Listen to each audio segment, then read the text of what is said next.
Ella Brooks, 27, always believed she and her mother shared a difficult but loving bond. She thought the constant corrections were just a strict parent's way of caring. "Sit straight, Ella.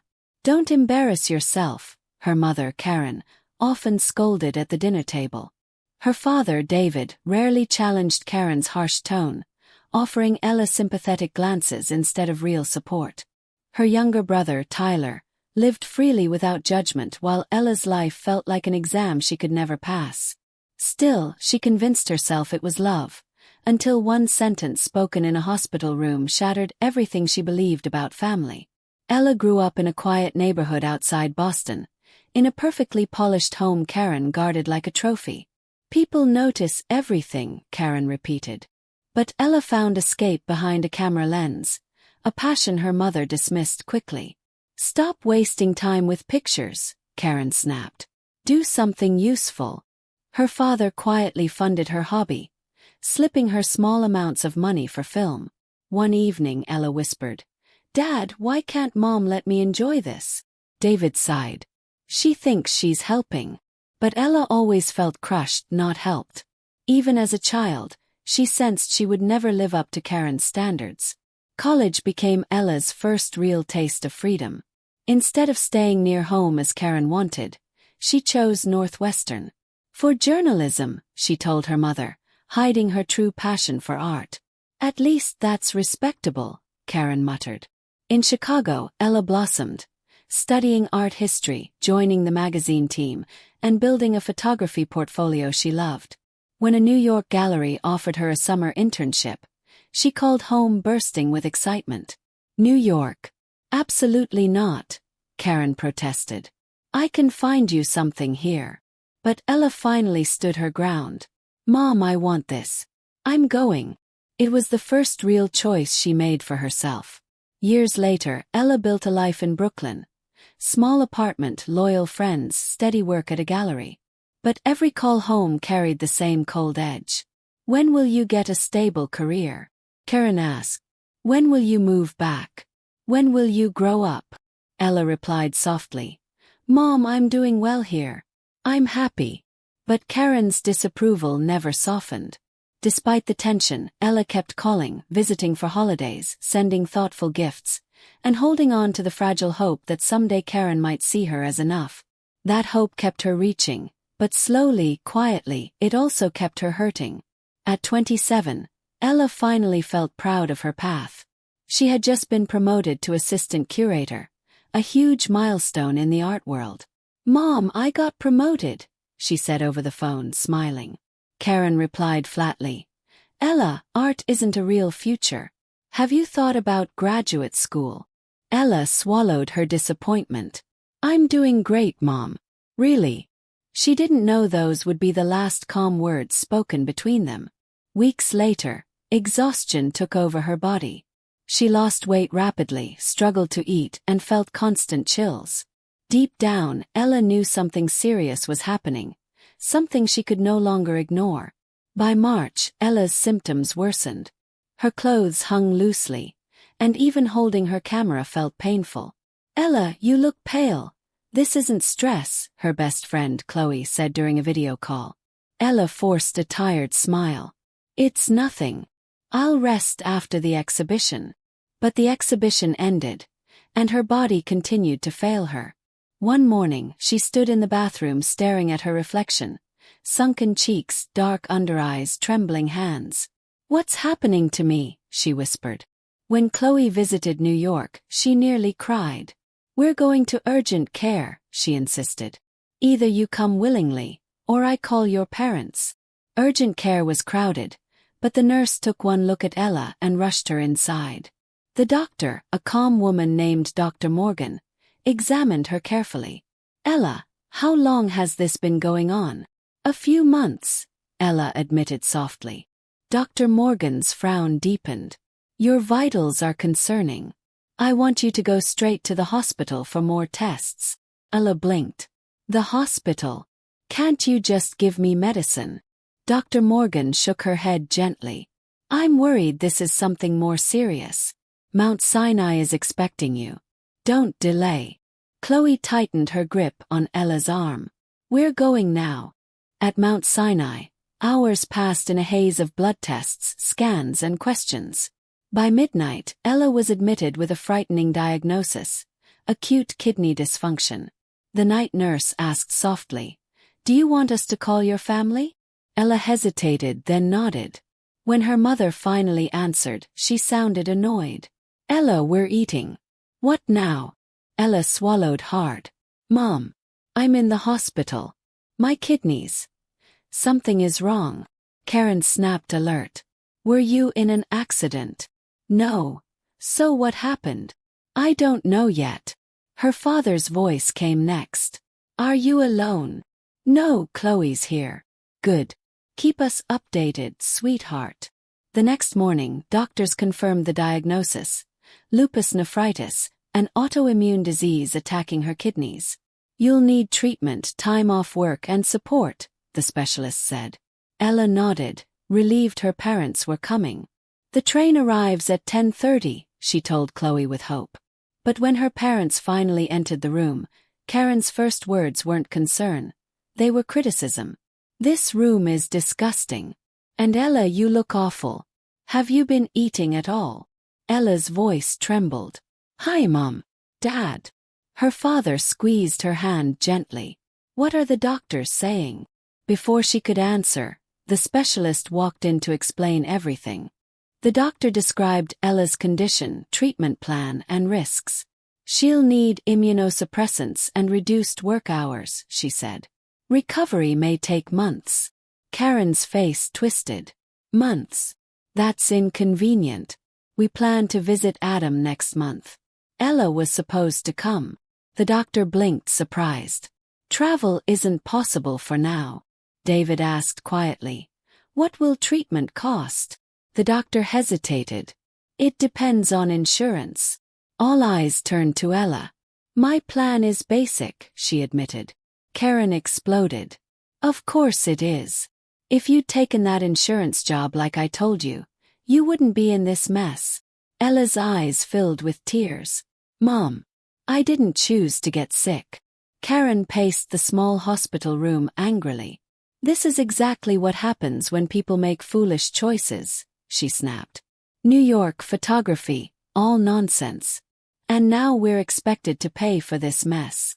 David stepped forward. "Karen, please. She's sick." But Karen kept going, voice rising. She brought this on herself. Stress, bad habits, irresponsibility. What did she expect? Ella whispered, "Mom, I need your help." Karen turned on her sharply. "You're 27. Like it. We can't rescue you every time you fail." Nurses lingered at the door, watching the scene unfold. Ella felt her heart splinter as her mother's words cut deeper than the illness itself. When Karen finally said, "I'm ashamed to call you my daughter," the room went silent. Ella couldn't breathe, couldn't blink, couldn't understand how her mother could say something so cruel while she lay weak in a hospital bed. "Mom, please," Ella whispered, shaking. For a moment, Karen hesitated, but only because the nurses were listening. "Actions have consequences, Ella. Maybe this will teach you." Then she grabbed her purse. "David, we're leaving." Ella reached out in desperation. "Dad!" He squeezed her hand weakly. "I'll talk to her. She's upset." And just like that, he followed his wife out the door, leaving Ella abandoned in her worst moment. A nurse hurried in as Ella broke down, sobs shaking her entire body. Her heart monitor beeped rapidly. "Honey, try to breathe," the nurse urged. But Ella couldn't. Her mother's words echoed in her mind. Ashamed. Irresponsible. Your fault. Hours later, the doctor returned with concern. "Ella, we need to postpone surgery. Your blood pressure is dangerously high." "What happened?" Ella stared at the wall. "Family disagreement." The doctor nodded gently. "You don't deserve stress like this." After she left, Ella curled into herself, clutching her pillow like a life raft. For the first time, she wondered if she and her mother had ever truly been close at all. At 4 p.m., Chloe rushed back with snacks and magazines, But one look at Ella's face made her drop everything. "Ella, what happened?" Ella buried her face in her hands, crying harder. Everything spilled out. Karen's anger, the accusations, the humiliation. "She said she's ashamed of me. And Dad didn't defend me." Chloe wrapped her arms around her. "Ella, that's emotional abuse. You didn't do anything wrong." Ella whispered, "Maybe I really am irresponsible." Chloe pulled back sharply. "No. You work hard, you pay your bills, and you built a career in a tough city. You got sick. That's it. Your mom is wrong." That night, Chloe refused to leave. "Try and make me," she said firmly when Ella protested. "I'm not leaving you alone after what she did." Ella lay awake, thinking about her past. The small cuts, the dismissive comments, the way Karen always found a way to make Ella feel lesser. Dr. Morgan visited early the next morning before the rescheduled surgery. "Ella, focus on healing," she said gently. "You're stronger than you know." Ella nodded, tears forming. "My mom. She doesn't love me the way I thought she did." Dr. Morgan touched her hand. "Sometimes illness reveals truths we've tried to ignore." The surgery finally happened, and Ella woke up groggy but alive. Chloe was still there, her eyes tired but warm. "You made it," she whispered. There was no message from Karen. No call from David. Not even a text. On day 3, a hospital social worker named Mrs. Daniels came in with forms. "You're not alone, Ella," she said kindly. "Many patients without family support get help from programs like ours." The gallery sent a giant care package. Art books, snacks, handwritten cards. Ella felt overwhelmed. "They care more than my own mother," she whispered. Chloe squeezed her hand. "That's because they see your worth." On the 4th day, Ella received a brief text from David. "Your mom is still upset. She says she sends her love. How are you feeling?" Ella stared at the phone in disbelief. "Sends her love." After what she said. David didn't even acknowledge the cruelty. She typed slowly. "I'm recovering. Surgery went well." She deleted 3 longer messages she wanted to send. Messages filled with hurt, anger, questions he might never answer. When Mrs. Daniels entered with a list of support groups, Ella finally said, "Yes. Sign me up." If her family couldn't be there, she would build a new one herself. 2 days later, Ella was discharged. Chloe took time off work and moved into Ella's apartment for 2 weeks. "My job will survive," she joked, fluffing Ella's pillows. The gallery assistant even cleaned the apartment and filled the fridge. When they walked in, Ella gasped. "I didn't know people cared like this." Chloe smiled. "Sometimes strangers treat us better than family." Neighbors helped too. Mrs. Palmer brought soup, the couple downstairs offered to carry groceries, and a young lawyer volunteered to walk with Ella when she regained strength. Ella whispered, "Why would they do this?" Chloe replied, "Because kindness doesn't need permission." David called again that week. "How's recovery?" he asked stiffly. "Fine," Ella answered. Silence lingered. Then she asked, "Has Mom said anything about the hospital?" David hesitated. "She says you misunderstood her. That your emotions were high because of medication." Ella almost laughed. "She said those things clearly, Dad. She meant them." David sighed. "Your mother is under stress." Ella closed her eyes. "Dad, she abandoned me while I was sick." There was a pause. "I'm sorry you feel that way," he said finally. When the call ended, Ella didn't cry. For the first time, she felt a quiet, painful acceptance. With Chloe back in Chicago after 2 weeks, Ella followed a new schedule. Her coworker, Lily, came daily with small tasks Ella could complete from home. Mrs. Palmer reminded her to take afternoon medications. The support group met twice weekly on video calls. Ella also began therapy with Dr. Reed, who specialized in chronic illness and family trauma. During one session, Ella admitted, "I kept trying to earn my mother's approval, but the goal always moved." Dr. Reed nodded. "People like your mother love conditionally, and conditionally never becomes unconditionally." Ella wiped tears away. I'm tired of chasing someone who doesn't want to see me. Ella's physical strength slowly began returning. The medications brought side effects: weight gain, mood swings, hair growing differently, but they were working. She celebrated small wins: walking to the mailbox without exhaustion, standing long enough to cook, picking up her camera again. Close to her window, she started a self-portrait project. One morning, as she snapped a photo of her reflection, she whispered, "This is me. Healing." Her images captured fear, progress, pain, and unexpected hope. When Chloe saw the early photos over FaceTime, she said, "Ella, these are powerful. This isn't just recovery. You're telling a story." Ella smiled softly. "Maybe I am." 3 weeks after surgery, Ella's brother Adam finally called from California. His voice was casual, as if nothing had happened. "Hey Ella. How are you doing?" She answered politely, though her chest tightened. "Better. How's work?" They chatted briefly about his tech job, until Ella couldn't hold it in anymore. "Adam, has Mom told you what happened at the hospital?" Adam hesitated. "She said you got emotional because of the medications. That you yelled at her." Ella's jaw dropped. "I yelled. Adam, she told me she was ashamed to call me her daughter." Adam sighed. "That doesn't sound like Mom." Ella whispered, "Ask Dad. He heard everything." "I don't want to get in the middle," Adam replied, his tone shifting. "Mom's been stressed. You know she cares about family." Ella let out a painful laugh. "Family? She walked out on me while I was sick. Does that sound like care?" Adam stayed quiet. Finally he said, "Just call her. You two can fix this." Ella stared at her phone in disbelief.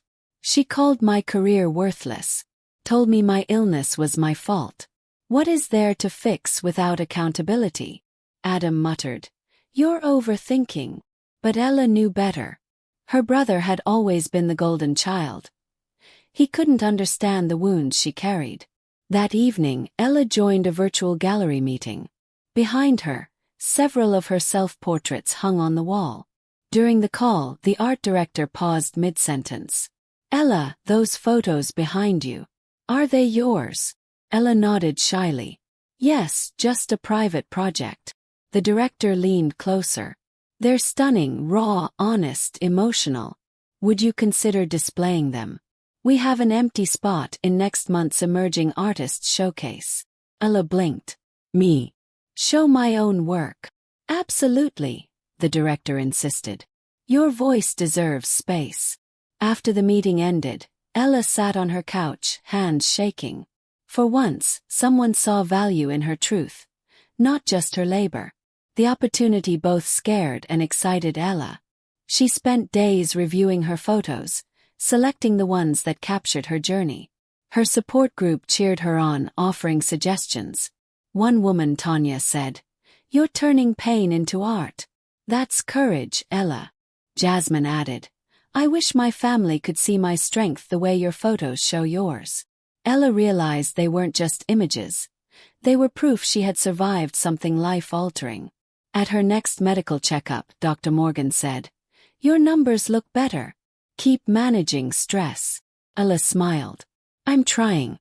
I'm working on something that makes me feel whole again." 6 weeks after the hospital incident, Ella had heard nothing from Karen. Not one message, not even a cold apology. David called weekly, avoiding hard topics, offering money instead of emotional support. Ella no longer waited by her phone. She poured her energy into her exhibition, therapy, and friendships. She practiced speaking about her work out loud, standing in her living room, imagining an audience. It felt strange to talk about herself, her experience, her pain, but also empowering. Chloe reminded her, "You're allowed to take up space, Ella." Ella whispered to herself later that night, "I'm allowed to exist without begging for love." Life began to settle into a gentle rhythm. Ella worked part-time at the gallery, rested when needed, attended therapy, and created art. Some evenings, she sat by the window, capturing the golden light that fell across her apartment. Once, while adjusting her camera, she whispered, This is the life I'm building on my terms. Her therapist encouraged her to explore what healing meant without her mother's approval. Forgiveness is optional, Dr. Reed said. Clarity is necessary. Ella nodded. I'm starting to see who she really is. Dr. Reed replied. And you're starting to see who you really are too. One crisp morning, Ella felt strong enough to walk to the cafe on the corner. It was her first solo outing in months. As she sipped warm tea, she overheard two women discussing family pressure. One said, "Some parents love the idea of a child, not the actual child." The words struck Ella deeply. She whispered to herself, "That's my mom. She loved the version she wanted, not the person I am." Walking home, she felt something shift, a release she couldn't fully explain. It wasn't forgiveness, but a loosening of the grip her mother's voice had held on her for years. As the exhibition neared, Ella spent late afternoons reviewing her prints. Each photograph held a chapter of her journey. Hospital shadows, trembling hands, swollen eyes, quiet triumphs. One evening, Lily from the gallery stopped by with framing materials. "Ella, these are breathtaking," she said. "You're not just recovering. You're healing openly. People need to see this." Ella felt tears rise. "Do you really think anyone will care?" Lily placed a hand on her shoulder. "Ella, your story matters. And you're brave enough to tell it." For the first time, Ella began to believe it might be true. 2 days before the exhibition, Ella woke with unexpected energy. She organized her small apartment, practiced her speech, and even curled her hair, smiling at her reflection. "I look alive again," she whispered. That evening, while hanging the final prints in the gallery space, the art director approached her. "Ella, these images feel like breathing. They mean something." Ella felt a warm flutter in her chest. "Thank you, truly." As she walked home under the city lights, she realized how far she had come, alone, yet surrounded by people who supported her. She whispered to the night sky, "I'm stronger now. Stronger than she ever believed." The morning of the exhibition felt unreal. Ella stood outside the gallery, watching people step inside. Friends, co-workers, neighbors, even strangers drawn by the show's title, Visible Healing. Her hands trembled slightly. "You ready?" Lily asked beside her. Ella took a deep breath. "Yes, I think I am." Inside, the lights glowed softly against her photographs. People studied each image with quiet emotion. She overheard whispers like, "This is brave, and you can feel her pain and strength." Ella felt her throat tighten. For the first time in her life, she wasn't hiding. She was seen. Midway through the evening, Ella felt a gentle tap on her shoulder. She turned around and froze. Her father, David, stood behind her, looking smaller somehow. "Dad," she whispered. He nodded nervously. "I saw the announcement in the paper. I wanted to come." Ella's heart pounded. "Does Mom know you're here?" "No," he said quietly. She wouldn't have approved. Ella led him to the corner of the gallery. David stared at a photo of Ella sitting by her window, half in shadow. "You went through all this alone," he murmured. "I should have protected you, and I didn't." Ella didn't speak at first. She let his words settle, surprising and heavy. David cleared his throat. "Your mother, she still insists she did nothing wrong. But I've been seeing a therapist. I'm starting to understand things I ignored for years." Ella looked at him carefully. "Dad, I needed you to stand up for me." David's eyes softened with guilt. "I know. Failed you, Ella. But I want to do better now. If you'll let me." She took a slow breath. "I'm willing to rebuild something, with honesty, not silence." David nodded gratefully. "Whatever pace you choose, I'll follow." He reached into his coat and handed her a small box. "I found this in the attic." Inside was her very first film camera, the one he gave her at 12. "You kept it," Ella whispered. "Your mom tried to donate it years ago," David said quietly. "But I couldn't let it go. I knew what it meant to you." Tears filled her eyes. "Thank you." He placed a gentle hand on her shoulder. "You've always had a gift, Ella. I should have told you that more." She hugged the camera to her chest, feeling a deep ache mixed with healing. As the evening went on, more guests arrived. Chloe appeared at the door, grinning widely.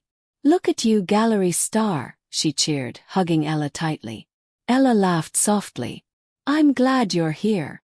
Chloe walked the room, proudly telling strangers, "That's my best friend." Ella watched her with warm gratitude. The support group members came too. Tanya, Jasmine, and others, forming a quiet circle of encouragement. "Your story gives us strength," Tanya told her. "You showed what surviving looks like." Ella blinked back tears. "You all helped me get here." The room didn't feel intimidating anymore. Felt like home. Near the end of the night, a curator from a larger Manhattan gallery approached her. "Ella Brooks," he asked politely. "Your work is extraordinary. There's honesty here that's rare." Ella's eyes widened. "Thank you." He handed her a card. "We'd love to discuss a possible collaboration. Maybe even a solo show down the line."